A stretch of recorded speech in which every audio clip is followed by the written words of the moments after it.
بسم اللہ الرحمن الرحیم۔ 1000 سال پہلے روحی نامی لڑکی نے کالا جادو سیکھنا شروع کیا تھا۔ وہ پوری رات قبرستان میں بیٹھ کر چلا کاٹتی تھی۔ کہتے ہیں کہ اس کے قابو میں بہت سی شیطانی طاقتیں آ گئی تھیں، مگر وہ شیطان تو ہم کہانی شروع کرتے ہیں۔ 1000 سال پہلے روحی نامی لڑکی نے کالا جادو سیکھنا شروع کیا تھا۔ وہ پوری رات قبرستان میں بیٹھ کر چلا کاٹتی تھی۔ کہتے ہیں کہ اس کے قابو میں بہت سی شیطانی طاقتیں آ گئی تھیں، مگر وہ شیطان کے اور زیادہ قریب جانا چاہتی تھی۔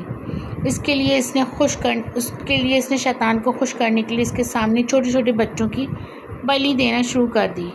وہ اپنے گاؤں کے بچوں کو اغوا کرواتی اور شیطان کے بت کے سامنے اس بچے کو ذبح کر دیتی۔ شیطان کے اس مندر میں اس نے انسانی بچوں کے خون کا تالاب بنایا ہوا تھا۔ وہ ان معصوم بچوں کا دل کھاتی تھی۔ گاؤں والے اس سے بہت تنگ تھے۔ وہ سب مل کر ایک بزرگ کے پاس گیا اور مدد کی درخواست کی۔ اس بزرگ نے گاؤں والوں کی مدد سے اس لڑکی کو ایک تابوت میں بند کیا اور اسے زمین کے نیچے گاڑ دیا۔ چاہے کچھ ہو جائے، اس تابوت کو کھولنا مت۔ اگر اس تابوت کو کھولا گیا تو یہ ڈائن دوبارہ زندہ ہو جائے گی، اس نے ایک بزرگ نے سارے لوگوں کے سامنے کہا۔ سب لوگوں نے اس تابوت کے بارے میں بھول جانے کا وعدہ کیا۔ اس کے بعد وہ تابوت ہمیشہ بند رہا اور کسی نے اسے ڈھونڈنے اور کھولنے کی کوشش نہیں کی، اور آہستہ سب اس کے بارے میں بھول گئے۔ وہ ڈائن آج بھی زمین کے نیچے تابوت میں بند تھی اور اس انتظار میں تھی کہ کوئی اس کو ڈھونڈ کر اسے کھولے تاکہ وہ آزاد ہو سکے۔ اسد اور اکرم 3 دن سے ان کھنڈروں کی کھدائی میں مصروف تھے۔ تمہیں کیا لگتا ہے کچھ ملے گا یہاں سے؟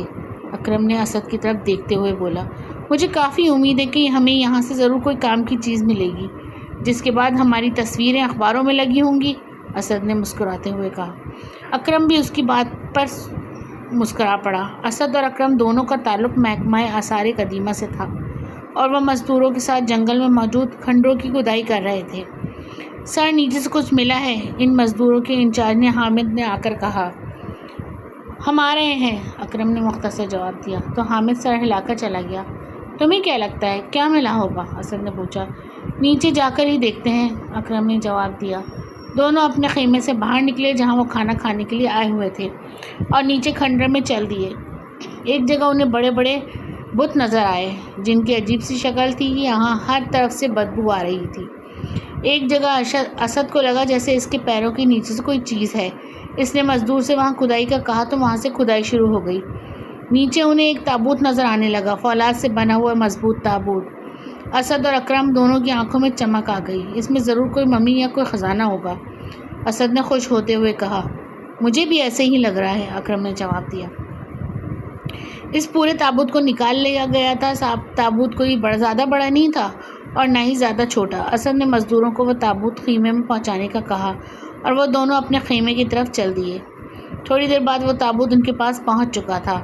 تابوت پر کسی انسانی زبان میں کوئی عبارت لکھی ہوئی تھی۔ اسد دنیا کی کئی زبانیں جانتا تھا اور اس نے پہچان لیا تھا کہ قدیم عبرانی زبان ہے اور وہ اسے پڑھ سکتا تھا۔ خبردار، اس تابوت کو مت کھولنا ورنہ اس کے ذمہ دار تم خود ہوگے، اسد نے اونچی آواز میں اس عبارت کو پڑھ کر سنایا۔ پرانے وقتوں میں جب کوئی قیمتی چیز اس طرح رکھی جاتی تھی تو اس کے بعد اوپر ایسی چیزیں لکھ دی جاتی تھی تاکہ وہ چوری نہ ہوں، اکرم نے مسکراتے ہوئے کہا۔ دونوں اس تابوت کے اوپر جھک گئے اور اس کو کھولنے کا طریقہ ڈھونڈنے لگے۔ کافی دیر دماغ کھپانے کے بعد ان کو تابوت کھولنے کا طریقہ پتہ چل گیا۔ ان دونوں نے مل کر جیسے ہی تابوت کا اوپر والا دروازہ کھولا تو ایک دم خوفناک چیخ کی آواز سنائی دی۔ وہ دونوں ڈر کے پیچھے ہٹ گئے۔ تابوت میں سے تیز روشنی نکلی اور خیمے کی چھت کو پھاڑتے ہوئے آسمان کی طرف چلی گئی۔ اب تابوت بالکل خالی تھا، صرف اس میں کچھ کیڑے رینگ رہے تھے۔ اسد اور اکرم بری طرح ڈر چکے تھے۔ انہوں نے تمام مزدوروں کو چھٹی کی اور خود بھی گھر کی طرف چلے گئے۔ کچھ دیر بعد پہلے جو آسمان بالکل صاف تھا اب وہاں کالی گھٹا چھا گئی تھی۔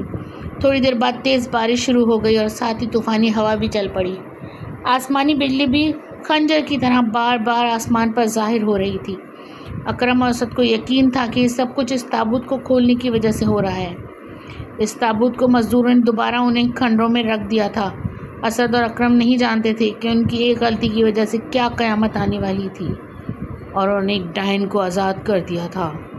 ایک خونی ڈائن جو صرف شیطان کو خوش کرنے کے لیے انسانی خون کی ندیاں چلا سکتی تھی، ہڈیوں کی مینار بنا سکتی تھی۔ روحی اس وقت ایک غار میں موجود تھی۔ اس نے اپنا ٹھکانہ اس غار کو چنا تھا کیونکہ یہ عام انسانوں کی پہنچ سے دور تھا اور وہاں آج تک کوئی انسان داخل نہیں ہو سکا تھا۔ روحی خوش تھی کیونکہ اسے 1000 سال کی قید کے بعد آزادی ملی تھی۔ اس کی شیطانی طاقتوں میں کافی کمی آ چکی تھی۔ اب وہ دوبارہ اپنی پرانی طاقتیں بحال کرنا چاہتی تھی اور اس کے لیے اسے بہت کام کرنا تھا۔ شیطان کو خوش کرنے کے لیے اسے پھر سے معصوم لوگوں کا خون بہانا تھا، مگر اس کی طاقتیں بہت محدود تھیں اور وہ کسی صورت بھی اس جنگل سے باہر نہیں جا سکتی تھی۔ اسے صرف اور صرف جنگل میں رہتے ہوئے اپنا شکار ڈھونڈنا تھا اور جنگل میں سے لوگوں کے گزرنے کا انتظار کرنا تھا، اور وہ یہی کرنے والی تھی۔ وہ 1000 سال سے بھوکی تھی اور وہ اپنی بھوک بھی مٹانا چاہتی تھی۔ یونیورسٹی اگلے 5 دن کے لیے بند تھی۔ سرمد، حفیظ، ساحل اور فجر اس وقت ثانیہ کے گھر میں موجود تھے۔ ہمیں صبح جلدی نکلنا ہوگا، کم از کم 16 گھنٹے لگ جائیں گے ہمیں وہاں پہنچنے میں، سرمد بولا۔ یار 16 گھنٹے تو بہت زیادہ ہیں، ہمیں جلد سے جلد پہنچنا چاہیے، ساحل بولا۔ ہم نے جہاز میں بیٹھ کر نہیں جانا، گاڑی میں اتنی دیر ہی لگ جاتی ہے۔ میں جا چکی ہوں ایک دفعہ، ثانیہ نے ساحل کی طرف دیکھتے ہوئے کہا۔ وہ سب یونیورسٹی میں ایک ساتھ پڑھتے تھے اور یونیورسٹی کی چھٹیوں میں سرمد کے گاؤں گھومنے کا پلان بنا رہے تھے۔ سرمد ایک غریب مگر ذہین لڑکا تھا۔ اس کی ماں گاؤں میں لوگوں کے گھروں میں کام کر کے اسے بڑی یونیورسٹی میں پڑھا رہی تھی۔ سرمد تو پڑھائی چھوڑ کر کام کرنا چاہتا تھا، مگر اپنی ماں کی ضد کی وجہ سے یونیورسٹی میں پڑھنے آیا ہوا تھا۔ وہ اپنی ماں کا اکلوتا بیٹا تھا۔ اس کا باپ اس کے بچپن میں ہی مر گیا تھا اور اسے اس کی ماں نے ہی محنت کر کے پالا تھا۔ ان چھٹیوں میں سب دوست سرمد کے گاؤں جانا چاہتے تھے اور اسی کی پلاننگ جاری تھی۔ ایک شارٹ کٹ ہے اگر ہمیں وہاں سے جائیں تو ہمارے 3 سے 4 گھنٹے بچ سکتے ہیں، مگر وہ راستہ جنگل میں سے جاتا ہے، سرمد نے کہا۔ چلو شکر ہے، مجھے ویسے بھی سفر کرنا بہت مشکل لگتا ہے، اور جہاں تک جنگل کی بات ہے مجھے جنگل بہت اچھا لگتا ہے، ساحل نے خوش ہوتے ہوئے کہا۔ تم تو ہو ہی جنگلی، فجر نے کہا۔ سب ہنسنے لگے۔ تو ڈن ہو گیا کہ ہم صبح 7 بجے نکلیں گے اور اس شارٹ کٹ سے جائیں گے، ثانیہ نے کہا۔ ڈن، سب نے کہا اور سب وہاں سے روانہ ہو گئے۔ صبح ٹھیک 7 بجے وہ گاڑی میں روانہ ہو چکے تھے۔ گاڑی کی ڈرائیونگ سیٹ پر ساحل براجمان تھا، سائڈ والی سیٹ پر سرمد تھا، جبکہ پچھلی سیٹ پر فجر اور ثانیہ کے ساتھ حفیظ بیٹھا تھا۔ گاڑی میں فل والیوم کے ساتھ گانے لگائے ہوئے تھے اور وہ سب سنگر کی آواز کے ساتھ ساتھ خود بھی اونچی اونچی آواز میں گنگنا رہے تھے۔ یار ینگ دیسی کا کوئی گانا لگاؤ، حفیظ نے کہا۔ وہ بھی کوئی سنگر ہے؟ ایسے لگتا ہے جیسے کوئی سبزی بیچنے والا آیا ہو۔ آلو لے لو، مٹر لے لو، گوبھی لے لو، ساحل نے ینگ دیسی کی آواز کی نقل کرتے ہوئے تیز تیز کہا۔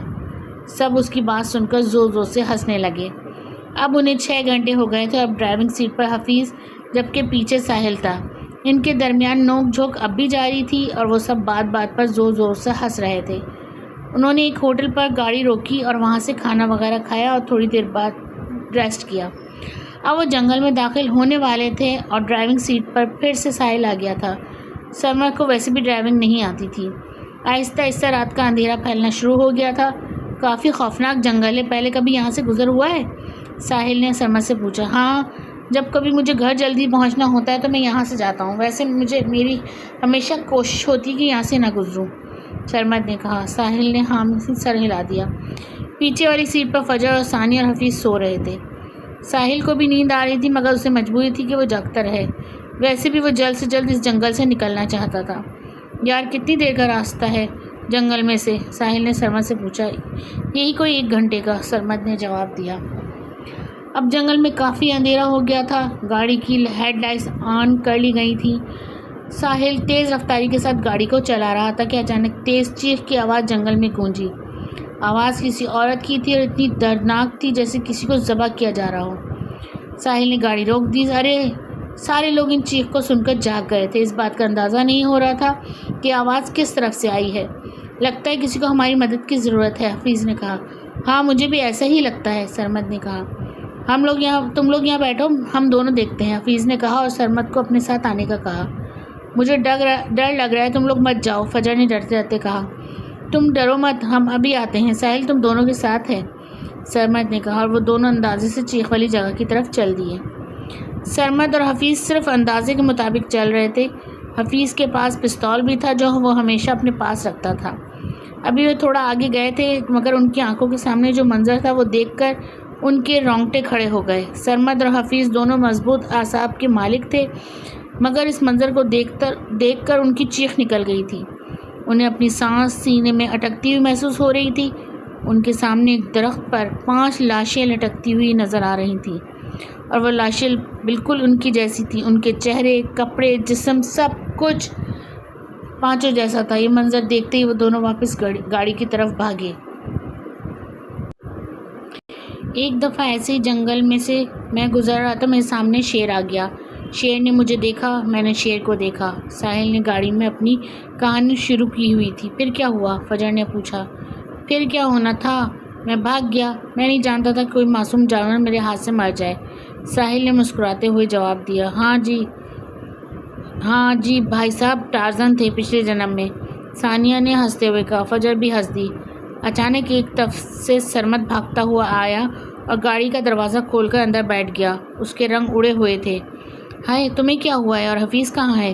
ساحل نے پوچھا۔ وہ حفیظ میرے ساتھ ہی تھا، پتہ نہیں کہاں رہ گیا، ابھی تو میرے ساتھ تھا، بالکل ساتھ ہی آ رہا تھا۔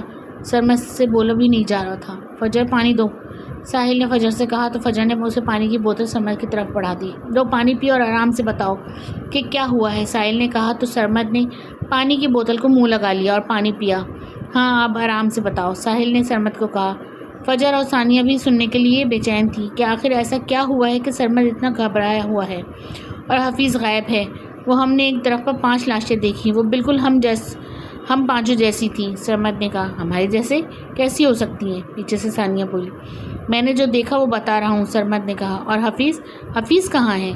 وہ بھی میرے ساتھ ہی تھا، ہم لاشوں کو دیکھ کر ڈر گئے اور واپس بھاگے، وہ بھی میرے ساتھ ہی آ رہا تھا، پتہ نہیں کہاں پیچھے رہ گیا، سرمد نے جواب دیا۔ سرمد کافی ڈرا ہوا تھا۔ تم یہاں رکو میں دیکھتا ہوں، ساحل نے کہا اور گاڑی سے نیچے اترنے لگے۔ نہیں ہم دونوں جاتے ہیں، باہر خطرہ ہے، سرمد نے کہا۔ ٹھیک ہے، تم دونوں گاڑی کو لاک کر لو اور جب تک ہم نہ آئیں تم دونوں میں سے کوئی گاڑی سے باہر نہیں آئے گا، ساحل نے کہا اور وہ دونوں ایک طرف چل دیے۔ فجر اور ثانیہ دونوں ڈری ہوئی تھیں، انہوں نے گاڑی کو لاک کر لیا۔ فجر بہت زیادہ حساس لڑکی تھی اس لیے وہ کچھ زیادہ ہی ڈر گئی تھی۔ وہ منہ میں آیت الکرسی پڑھ رہی تھی۔ سرمد اور ساحل دونوں ایک طرف حفیظ کو ڈھونڈ رہے تھے۔ سرمد ساحل کو لے کر اس درخت کے پاس آ گیا تھا جہاں اس نے لاشیں دیکھی تھیں، مگر اب یہاں کچھ نہیں تھا۔ میرا یقین کرو یہیں لاشیں لٹکی ہوئی تھیں، میں نے خود اپنی آنکھوں سے دیکھی تھی، سرمد نے کہا۔ اگر لاشیں ہوتی تو اب بھی یہیں ہوتی، تمہاری آنکھوں کو ضرور کوئی دھوکہ ہوا ہے، صرف وہم تھا اور کچھ نہیں، ساحل نے کہا۔ سرمد ساحل کی باتوں سے مطمئن نہیں ہوا تھا مگر اس نے کوئی بات نہیں کی۔ لگتا ہے حفیظ ہمیں جان بوجھ کر ڈرانے کی کوشش کر رہا ہے، ساحل نے کہا۔ حفیظ یار جہاں بھی ہو جلدی سے باہر آؤ یار، ہم لیٹ ہو رہے ہیں، بس کرو مذاق، اتنی دیر کا ہی ہوتا ہے، ساحل اونچی اونچی کہہ رہا تھا مگر ان باتوں کا کوئی جواب نہیں آیا۔ ساحل کے ہاتھ میں ہائی پاور ٹارچ تھی اور اس کی کافی روشنی تھی۔ ساحل کو ٹارچ کی روشنی میں ایک گھڑی نظر آئی۔ سرمد دیکھو یہ تو حفیظ کی گھڑی ہے جو تم نے اسے اس کی برتھ ڈے پر گفٹ دی تھی، ساحل نے گھڑی کو اٹھاتے ہوئے کہا۔ ہاں بالکل یہ وہی گھڑی ہے، ضرور حفیظ بھی یہیں کہیں ہوگا، سرمد نے کہا۔ اب وہ دونوں اسے اونچی اونچی آواز میں نام لے کر بلا رہے تھے۔ ساحل کو ٹارچ کی روشنی میں خون کی بوندیں نظر آئیں جو کہ ایک لائن میں ایک طرف کو جا رہی تھی۔ سرمد یہ دیکھو خون، ساحل نے سرمد کو کہا۔ وہ دونوں اس خون کے پیچھے پیچھے جانے لگے مگر اگلا منظر دیکھ کر ان دونوں کا دل دھک سے رہ گیا۔ ان کا جسم خوف کی شدت سے کانپ رہا تھا، انہیں ایسا لگ رہا تھا جیسے ابھی ان کا ہارٹ فیل ہو جائے گا۔ حفیظ سرمد کے پیچھے پیچھے ہی جا رہا تھا کہ اچانک اس کا پاؤں جھاڑیوں میں پھنس گیا۔ وہ زور لگا رہا تھا مگر کسی طور بھی خود کو آزاد نہیں کروا پایا۔ سرمد شاید کافی آگے چلا گیا تھا۔ حفیظ نے سرمد کو آوازیں دینے کی کوشش کی مگر آواز اس کے حلق میں ہی پھنس گئی تھی۔ حفیظ بہت ہی عجیب صورتحال کا شکار ہو گیا تھا۔ اس نے بیٹھ کر ہاتھوں کی مدد سے اپنے پاؤں کو جھاڑیوں میں سے نکالنے کی کوشش کری۔ اچانک اسے محسوس ہوا کہ اس کے ارد گرد دھواں سے پھیل رہا ہے۔ تھوڑی دیر میں ہر طرف دھواں ہی دھواں ہو گیا۔ اسے دھوئیں میں دور ایک عورت کا سایہ نظر آیا۔ کون ہے وہاں؟ حفیظ چلایا۔ اب وہ آسانی سے بول پا رہا تھا۔ اس کی آواز کا کوئی جواب نہیں آیا مگر سایہ اب بھی وہیں ہی موجود تھا۔ میں پوچھ رہا ہوں کون ہے؟ حفیظ پھر چلایا۔ حفیظ بہت خوفزدہ ہو چکا تھا۔ اچانک اس سائے نے حفیظ کی طرف بڑھنا شروع کر دیا۔ وہیں رک جاؤ، میں کہہ رہا ہوں وہیں رک جاؤ، میرے قریب مت آنا۔ حفیظ چیخ رہا تھا۔ اچانک حفیظ کا سر چکرانے لگا، اس کی آنکھوں کے سامنے اندھیرا چھا گیا۔ حفیظ خوف کی وجہ سے بے ہوش ہو چکا تھا اور وہ سایہ اب بھی اس کی طرف بڑھ رہا تھا۔ ساحل اور سرمد پھٹی پھٹی آنکھوں سے اس خوفناک منظر کو دیکھ رہے تھے۔ ان کے سامنے ایک درخت پر ان کے دوست حفیظ کی لاش الٹی لٹکی ہوئی تھی اور ایک عورت اس کے پاس کھڑی تھی اور ایک خنجر میں سے حفیظ کے جسم کو چیر رہی تھی۔ اس عورت نے حفیظ کے کھلے ہوئے سینے میں ہاتھ ڈال کر اس کا دل نکالا اور اسے کھانے لگی۔ اس عورت کا منہ خون سے بھرا ہوا تھا۔ یہ منظر دیکھتے ہی وہ دونوں واپس بھاگے۔ اب ان کا دوست حفیظ ان میں سے نہیں رہا تھا۔ وہ اس کا جتنا بھی افسوس کرتے کم ہوتا، مگر وہ اس وقت انہیں اپنی اور دوسروں کی جان بچانی تھی، اس لیے وہ بھاگ کر جا کر گاڑی میں بیٹھ گئے اور گاڑی جلا لی۔ فجر اور ثانیہ بار بار پوچھ رہی تھی کیا ہوا ہے اور حفیظ کہاں ہے، مگر وہ دونوں خاموش تھے۔ تم لوگ جواب کیوں نہیں دے رہے؟ کہاں ہے حفیظ؟ ثانیہ چیختے ہوئے نے کہا۔ حفیظ اب ہم میں سے نہیں رہا، ساحل نے آہستہ سے کہا۔ کیا مطلب ہے تمہارا؟ ثانیہ نے بڑبڑاتے ہوئے پوچھا۔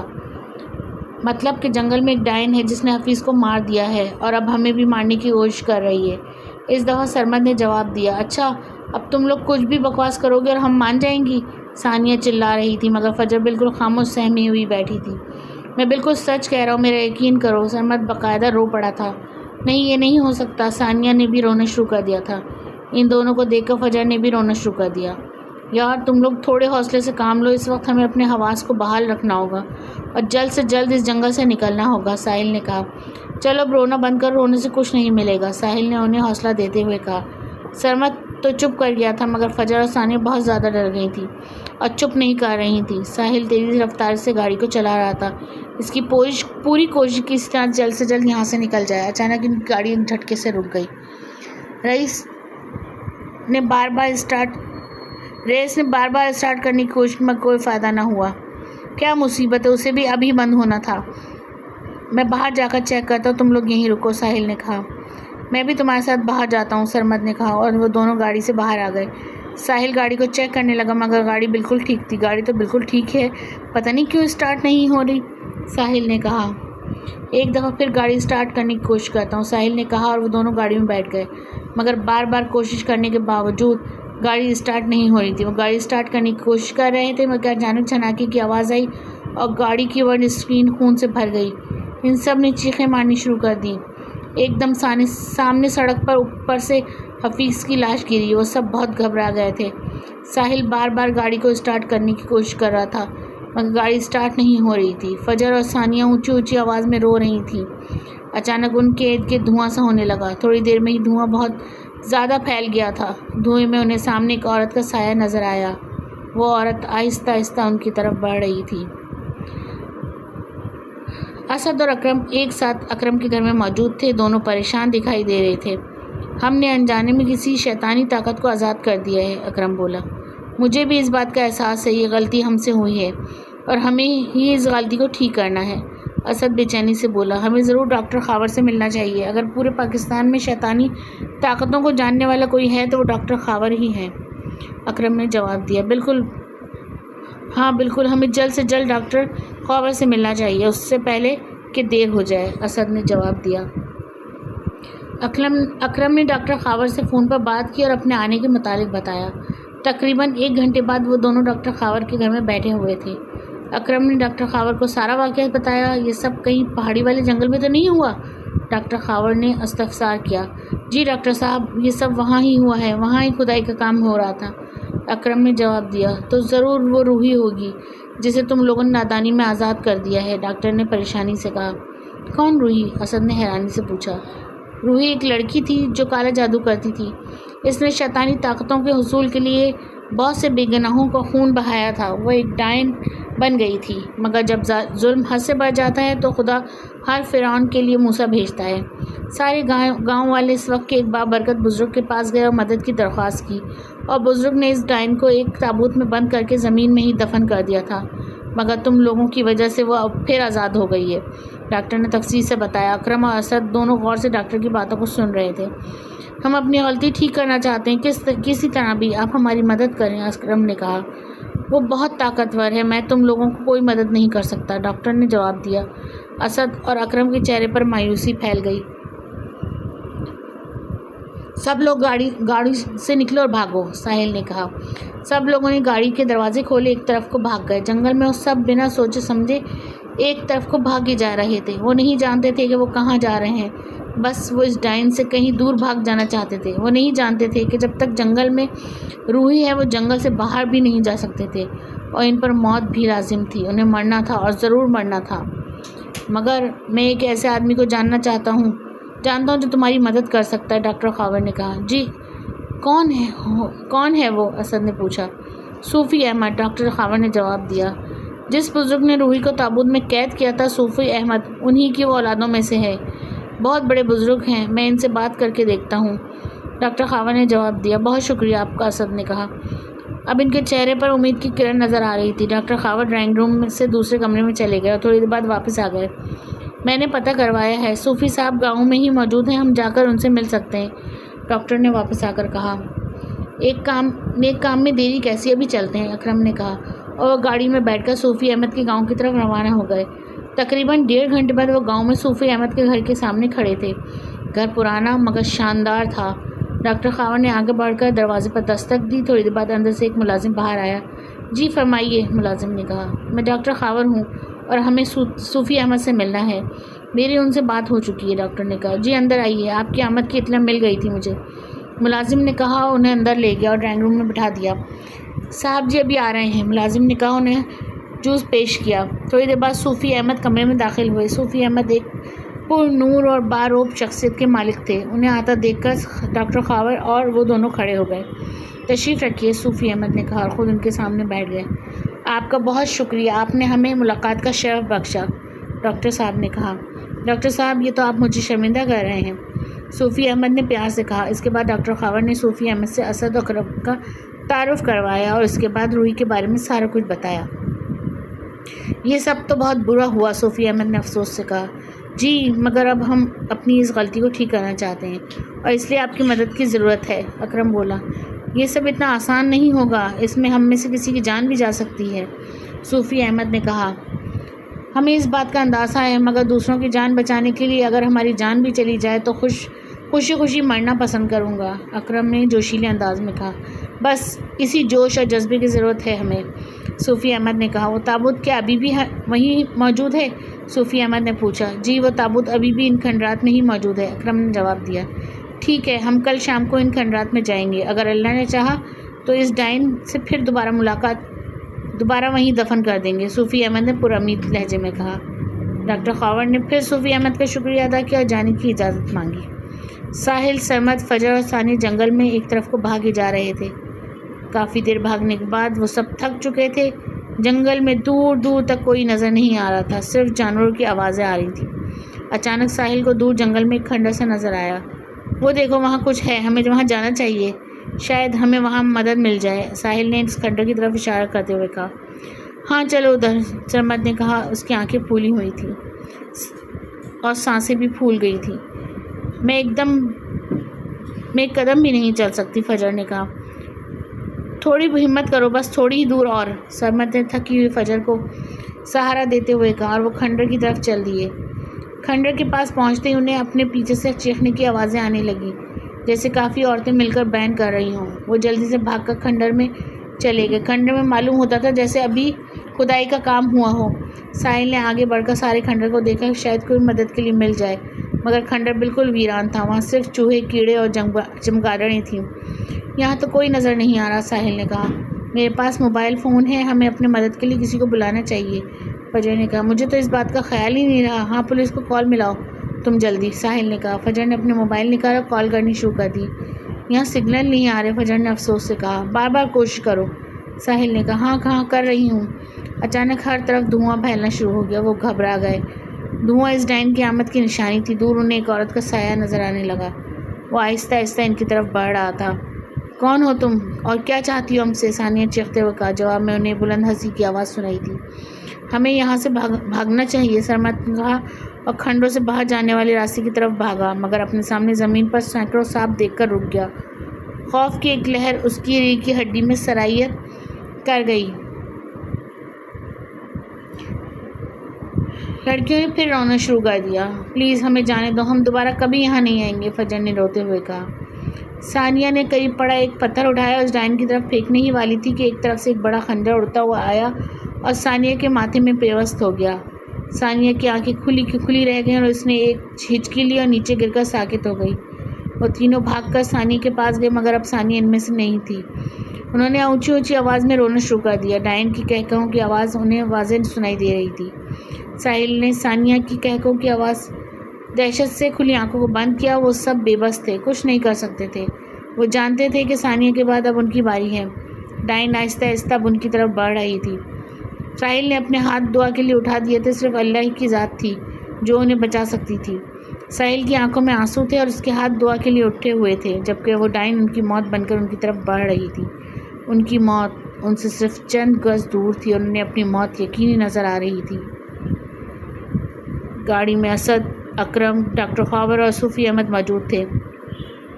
ان کی گاڑی تیز رفتاری سے جنگل کی طرف بڑھ رہی تھی۔ ہمارے جنگل میں داخل ہوتے ہی اس ڈائن کو خبر ہو جائے گی اور وہ اپنی پوری کوشش کرے گی کہ ہمیں ان کھنڈروں میں جانے سے روکے، صوفی احمد نے کہا۔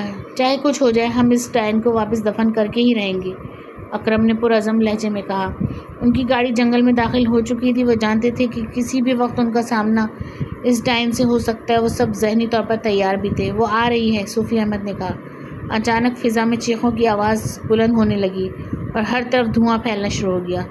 دھوئیں میں دور انہیں ایک عورت کا سایہ نظر آ رہا تھا جو آہستہ آہستہ ان کی طرف بڑھ رہا تھا۔ ڈائن ساحل کے بہت قریب پہنچ چکی تھی۔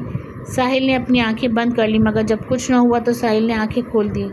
ڈائن اپنی جگہ پر ساکت کھڑی تھی۔ اچانک پھر ہر طرف دھواں چھا گیا اور ڈائن اس دھوئیں میں غائب ہو گئی۔ فجر اور سرمد بھی اپنی جگہ پر ویسے ہی موجود تھے۔ وہ ثانیہ کی موت کے بعد گہرے صدمے میں تھے۔ اللہ نے ہماری مدد کی ہے، وہ ڈائن یہاں سے چلی گئی ہے، ساحل نے کہا۔ ہمیں جلدی یہاں سے بھاگ جانا چاہیے۔ نہیں، ہمیں باہر زیادہ خطرہ، ویسے بھی ہم نہیں جانتے کہ کس طرف جانا ہے۔ ہمیں صبح ہونے کا انتظار کرنا چاہیے، ساحل نے کہا۔ فجر ثانیہ کی لاش کے پاس بیٹھ کر رو رہی تھی۔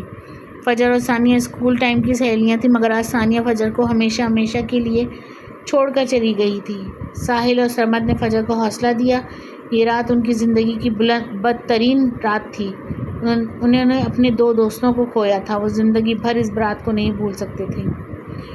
وہ کھنڈر یہاں سے کتنی دور ہیں؟ صوفی احمد نے اکرم سے پوچھا۔ آگے پیدل راستہ ہے، 20-25 منٹ کا، اکرم نے جواب دیا۔ ٹھیک ہے، سب گاڑی سے اترو اور ہاں، تم سب اس تعویذ کو اپنے کپڑوں کی جیب میں ڈال لو، اس سے تمہیں سب شیطانی اثرات سے محفوظ رہو گے، صوفی احمد نے ان سب کی طرف ایک ایک تعویذ بڑھاتے ہوئے کہا۔ ان سب نے اس تعویذ کو اپنے کپڑوں کی جیب میں ڈال لیا اور گاڑی سے نکل آئے۔ دھواں ابھی بھی پھیلا ہوا تھا اور اس عورت کا سایہ ان کی طرف آہستہ آہستہ بڑھ رہا تھا۔ صوفی احمد کے ہاتھ میں کپڑے کی تھیلی تھی جس میں کچھ سامان تھا۔ اچانک وہ سایہ کچھ فاصلے پر رک گیا۔ تم وہی ہو؟ میں تمہیں سونگھ سکتی ہوں، تم بالکل وہی ہو، اس ڈائن نے صوفی احمد کی طرف دیکھ کر چلاتے ہوئے کہا۔ ہاں، میں وہی ہوں اور پھر سے تمہیں دفن کرنے آیا ہوں، صوفی احمد نے گرجتی آواز میں کہا۔ نہیں، میں ایسا نہیں ہونے دوں گی، میں دوبارہ قید نہیں ہوں گی، کبھی نہیں، کبھی نہیں، ڈائن پھنکار رہی تھی۔ آسمان پر بادل جمع ہونے شروع ہو گئے تھے، تیز ہوا چلنا شروع ہو گئی تھی اور آسمانی بجلی گرج چمک رہی تھی۔ ڈائن نے اپنا ہاتھ آسمان کی طرف کیا تو زمین سے پتھر اٹھ کر ہوا میں اڑنے لگے۔ پھر اس نے اپنا ہاتھ صوفی احمد اور اس کے ساتھیوں کی طرف کر دیا۔ وہ پتھر تیزی سے ان کی طرف بڑھنے لگے مگر صوفی احمد نے منہ میں کچھ پڑھ کر سامنے پھونک ماری تو وہ پتھر ہوا میں ہی رک گئے۔ صوفی احمد نے اپنا پاؤں زور سے زمین پر مارا تو وہ پتھر دوبارہ زمین پر گر گئے۔ صوفی احمد نے اپنے تھیلے سے ایک پانی کی چھوٹی سی بوتل نکالی اور اس کے چھینٹے ڈائن کی طرف گرائے۔ ڈائن چیخنے لگی اور غائب ہو گئی۔ اب ہمیں جلد سے جلد ان کنڈوں میں جانا ہوگا، اسے ہماری طاقت کا اندازہ ہو گیا ہے، اب وہ سامنے نہیں آئے گی بلکہ چھپ کر وار کرے گی، صوفی احمد نے کہا۔ جی، آپ سب میرے پیچھے پیچھے آئیں، اکرم نے کہا اور ان سب سے آگے آگے چل پڑا۔ باقی سب اکرم کے پیچھے پیچھے ان کھنڈروں کی طرف بڑھ رہے تھے۔ سب لوگ دھیان سے، وہ جانتی ہیں کہ ہم پر کوئی شیطانی طاقت اثر نہیں کرے گی، اس لیے ضرور وہ کوئی اور چال چلے گی، صوفی احمد نے ان کو سمجھاتے ہوئے کہا۔ مطلب کیسی چال؟ اسد نے پوچھا۔ وہ کسی طرح سے ہم پر اصلی جانوروں سے حملہ کروا سکتی ہے، انہیں ہمارے تعویذ نہیں روک سکتے، صوفی احمد نے کہا۔ جی، ہم سمجھ گئے، اسد نے سمجھ جانے والے انداز میں کہا۔ اچانک ایک طرف سے مکھیوں کا جھنڈ آیا اور سب سے آگے موجود اکرم کے کپڑوں میں گھس گیا۔ اکرم نے چلانا شروع کر دیا اور جلدی اپنی قمیض اتار کر ایک طرف رکھ دی۔ یہ سب اتنی جلدی ہوا کہ باقی سب کچھ سمجھ نہ پائے۔ تعویذ قمیض کی جیب میں تھا۔ جیسے ہی وہ تعویذ اکرم سے دور ہوا، ایک تیز روشنی اکرم کے جسم میں گھس گئی۔ اکرم کے کانوں اور ناک سے خون نکلنا شروع ہو گیا۔ اکرم وہاں سے بھاگا اور ایک قریبی درخت سے اپنا سر ٹکرانے لگا۔ اکرم کا پورا چہرہ خون سے بھر گیا تھا۔ اکرم نے ایک دفعہ پھر اپنی پوری طاقت سے اپنا سر درخت سے ٹکرایا اور ڈھیر ہو گیا۔ سب بھاگ کر اس کے پاس پہنچے۔ اتنی دیر میں وہ تیز روشنی اس میں سے نکل گئی تھی۔ صرف چند سیکنڈز میں اکرم ایک لاش میں تبدیل ہو چکا تھا اور اس کے ساتھی اسے بالکل نہیں بچا سکے تھے۔ اللہ اس کے درجات بلند کرے اور اس نے بہت بڑے مقاصد کے لیے جان دی ہے، صوفی احمد نے کہا۔ آمین، ڈاکٹر خاور اور اسد نے کہا۔ اسد کی آنکھوں سے آنسو نکل رہے تھے۔ اکرم اس کا بہت اچھا اور پرانا دوست تھا۔ وہ پھر سے آگے بڑھنے لگے۔ فضا میں ہنسی کی آواز پھیلی ہوئی تھی، اس ڈائن کی ہنسی کی آواز۔ وہ ان میں سے ایک کو مارنے میں کامیاب ہو چکی تھی۔ اب اکرم کی جگہ اسد نے سنبھال لی تھی اور وہ سب سے آگے چل کر انہیں کھنڈوں کی طرف لے جا رہا تھا۔ انہیں ہر طرف سے مختلف قسم کی آوازیں آ رہی تھیں، کبھی بچوں کے رونے کی، کبھی ہنسنے کی، مگر وہ ان آوازوں کو نظر انداز کر کے آگے بڑھتے چلے جا رہے تھے۔ اچانک انہیں سامنے سانپ نظر آنے لگے۔ سانپ تعداد میں کافی زیادہ تھے۔ ان سانپوں کو دیکھ کر اسد اپنی جگہ پر رک گیا۔ کچھ نہیں ہے، یہ صرف نظروں کا دھوکہ ہے، تم آیت الکرسی پڑھتے ہوئے گزر جاؤ، کچھ نہیں ہوگا۔ اسد نے آیت الکرسی پڑھنی شروع کر دی اور دیتے دیتے آگے بڑھنے لگا۔ وہ جیسے جیسے آگے بڑھتا گیا، سانپ پیچھے ہوتے رہتے۔ یہ دیکھ کر اسد کا حوصلہ بڑھ گیا اور وہ بنا خوف کے آگے بڑھ رہا تھا۔ اچانک سارے سانپ غائب ہو گئے۔ وہ سب تیزی سے کھنڈوں کی طرف بڑھ رہے تھے۔ وہ جانتے تھے کہ ڈائن کی پوری کوشش ہوگی کہ یہ سب کھنڈوں میں نہ پہنچ سکے۔ اب سامنے کھنڈر نظر آ رہے تھے۔ تم دونوں میرے پیچھے رہو، صوفی احمد نے کہا اور خود سب سے آگے آ گیا۔ اچانک ان کے راستے میں آگ لگ گئی۔ صوفی احمد نے اپنے تھیلے سے پھر پانی کی بوتل نکالی اور آگ پر پھینک دی۔ آگ 1 منٹ میں ختم ہو گئی۔ صوفی احمد جلدی جلدی چلتے ہوئے کھنڈر میں داخل ہو گئے۔ کھنڈر میں ایک طرف 2 لڑکے اور ایک لڑکی بیٹھے ہوئے تھے، جبکہ ان کے پاس ایک لڑکی کی لاش بھی پڑی ہوئی تھی۔ ہماری مدد کرو، ہمیں وہ مار دے گی، ایک لڑکا بولا۔ ڈرو مت، کسی کو کچھ نہیں ہوگا، صوفی احمد بولے۔ آپ کون ہیں؟ ہم تمہاری مدد کے لیے اور اس ڈائن کو اس کے انجام تک پہنچانے کے لیے آئے ہیں، صوفی احمد بولا۔ اسد اور ڈاکٹر خاور بھی ساتھ ہی اندر آ گئے تھے۔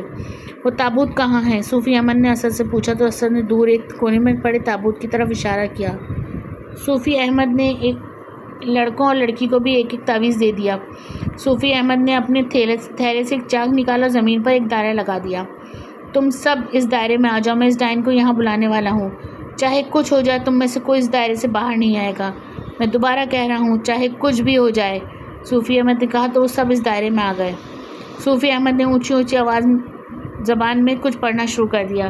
اچانک ہر طرف دھواں پھیل گیا اور عورت کا ایک سایہ نظر آنے لگا جو آہستہ آہستہ ان کی طرف بڑھ رہا تھا۔ چلے جاؤ یہاں سے، ڈائن نے چیختے ہوئے کہا۔ یہاں سے تم جاؤ گی اور وہ بھی ہمیشہ ہمیشہ کے لیے، صوفی احمد نے کہا اور کچھ پڑھ کر اس ڈائن پر پھونک مار دی۔